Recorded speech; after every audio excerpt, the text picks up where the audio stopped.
Okay, hello everyone. Today I wrote John Dryden, excerpt from Annus Mirabilis. But I'd like to give you some announcement first for the exam schedule and for the remaining schedule.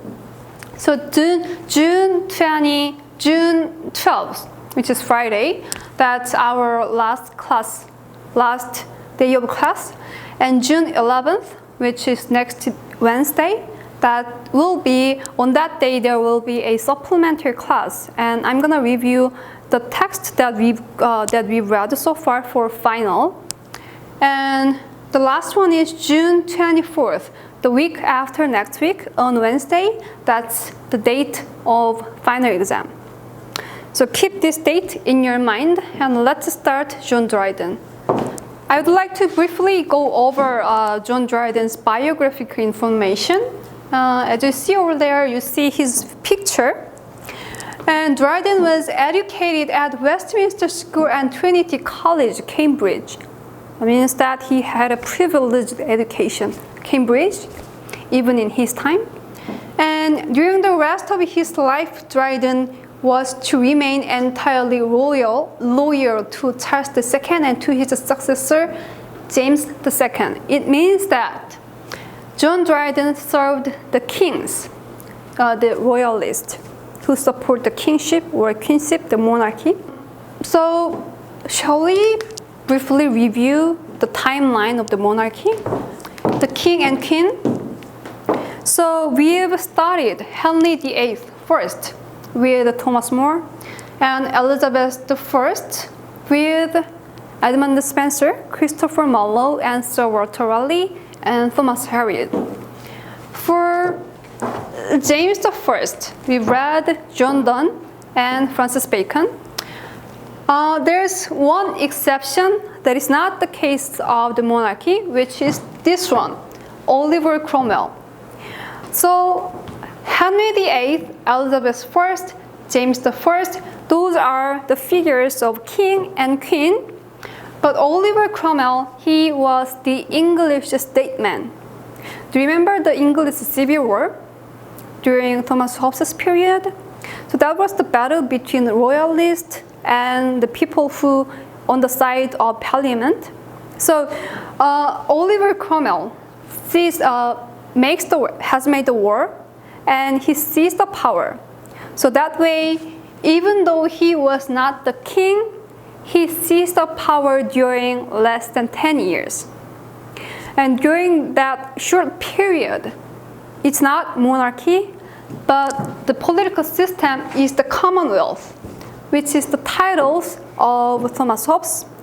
When Thomas Hobbes refers to and mentions Commonwealth, he includes both monarchy and Parliament, but Commonwealth during Oliver Cromwell, the power is within the Parliament rather than king or queen. And last two figures of the Charles II and James II, John Dryden covers these two kings. If we go back to Dryden, the first and second one is more about his biographical information. The third and fourth one are more about the content and the historical background of Annus Mirabilis. Dryden was not preoccupied with his own feelings, but rather a citizen of the world commenting publicly on matters of public concern. This means that Dryden's poems are not for the Dryden himself, but for the nation. It means that John Dryden's primary concern is not about himself, his emotion, his feeling, his meditation on himself, but rather the public matters. Annus Mirabilis, the short excerpt that we've read for this class, celebrates the English naval victory over Dutch and the fortitude of the people of London and the king during the Great Fire. Great Fire means that there was a great fire in London in 1666. So Dryden here wants to celebrate the fortitude of the people of London and king who endured that period of great fire. wonderful year. So Annus Mirabilis is a Latin phrase and it means wonderful year. So this way Dryden, through this poem, wanted to celebrate such events that occurred in 1666. But that's actually not true. In that year, it's not actually the event that someone can celebrate. That's because in 1666, that was one of the most tragic year for England. There was the English neighbor battle between Dutch and English. So Dryden wants to see that battle with Dryden wants to see England or the English as the winner in that battle. But it's not actually victory, but it's actually more about the tie. Or if it's victory, that's the most humiliating version of victory. So it's not the battle that can be celebrated. The second one is the Great Plague of London, which was lasting from 1665 to 1666. Which also, during those periods, the corpse, the dead body, literally were covered with the streets of London and other places in England. The last one, the Great Fire of London. The fire was lasting around 5 to 6 days, and it burnt significant part of London. So the damage was great. As you see here with this image, in 1666, that's the year that is not wonderful at all, but 1666 is one of the most tragic year for England. That's why Dryden wants to write a poem about this type of Annus Mirabilis, which symbolically starts London Reborn. Then let's start reading the poem. And from now on, you should bring the text, so that way you should be with the text. So London Reborn. Okay, the first stanza, yet London, empress of the northern clime, by an high fate thou greatly didst expire. Here, London figuratively refers to, figuratively depicted as empress of the northern clime. By the high fate, so by this high fate, London was in trouble. And this high fate makes London be expired. Great as the words, which at the death of time must fall, and rise a nobler frame by fire.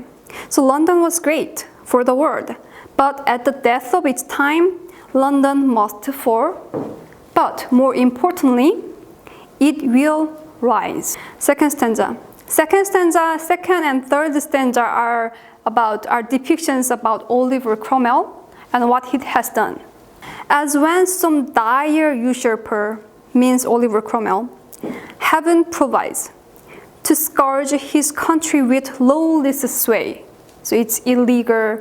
It means that Cromwell has made the war illegally, lawless sway. His birth, perhaps some petty village hides and sets his cradle out of fortune's way.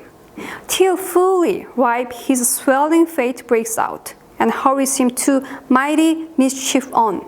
Here, as you see, mischief in this stanza, Dryden has depicted what Oliver Cromwell has done during the Civil War as mischief. Why? That's because John Dryden was the royalist who supported the king. His prince, Charles II, surprised at first, no ill could doubt, and wants the power to meet it when it's known. So his prince, the Charles II, surprised at first, but he did not know what's wrong with that, and waiting for the time when he could come to the throne again. Then let's go to the fourth stanza. Such was the rise of this prodigious fire. Here, Dryden uses this prodigious fire as a symbolic metaphor to refer to all of these events, the Great Fire and the Cromwell thing, which it mean buildings first obscurely bred, from thence did soon to open streets aspire, and straight to palace and temples spread. So by this prodigious fire, buildings, streets, palace, temples are burnt one by one. It's literally prodigious fire. The things that England has undergone during this period was like prodigious fire. Let's go to the next stanza. Methinks already from this chemic flame, another symbolic metaphor for the fire. But in this flame, what Dryden sees, I see a city of more precious mold. What Dryden sees through this fire is a precious mold, a city's precious mold. Then in what way? Rich as the town which gives in this name, with the silver paid and all divine with gold. So here Dryden sees the city with precious mold, but this time with the metaphor including the Indi, silver, and gold. I think that these are the metaphors that refer to the colonialism from abroad. Colonialism abroad. This time, city will rise with all of these goods from abroad. Next stanza. Already laboring with mighty fate. This time, the fate that England was undergoing is not a ordinary fate for ordinary people, but it's mighty fate. She here refers to London, or more broadly England. She shakes the rubbish from her mounting brow and seems to have renewed her shattered state. So chatter is a term in relation to sovereign power. So it means that London, or more broadly England, has renewed its sovereign power by that fire. And all of these are the realms of heaven, which heaven will to the death of time allow. All of these are the things that only heaven allows. So that way, England is more great than human now and more august. So August is old name of London. And this time, London or England becomes new deified. She from her fires does rise. So this time London or the England becomes newly deified one. With this birth of English's newly deified figure or anything, this time everything becomes changed. In what way? Her next page, it's page on 2086, page on 2086. On the top, her widening streets on new foundations trust, and opening into larger parts she flies. So this time, with this birth of the newly deified figure or anything of England, everything becomes widening and everything is opening.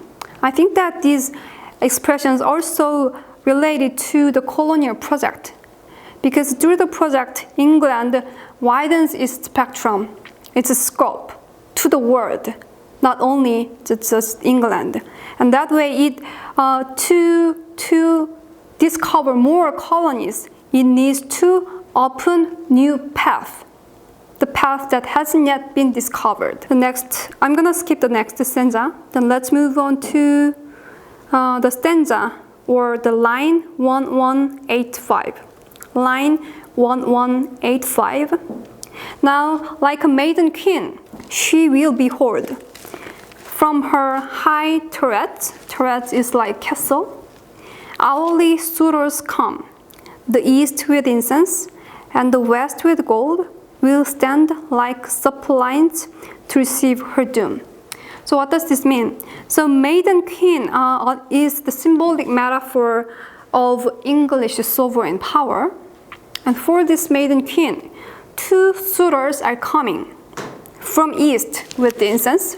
East is the exotic place with the imported goods, incense. And another suitor was coming from the west. this time with the gourd. And these two suitors from exotic places to this maiden queen. And these two suitors are eventually succumbed to this maiden queen.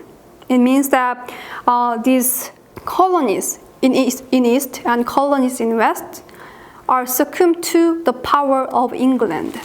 Next stanza. The silver Thames. The Thames is the river of Thames in England. Her own domestic flood shall bear her vessels like sweeping train, and often wind with longing eyes to meet her face again.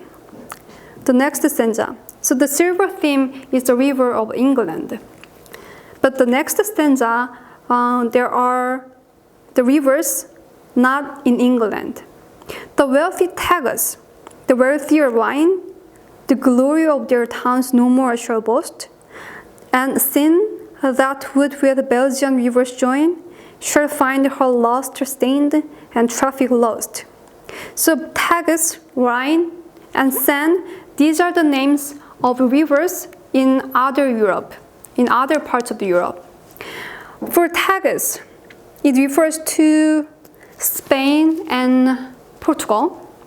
For Rhine, for the river of Rhine, that refers to Germany and Netherlands. For the river of Seine, that refers to France.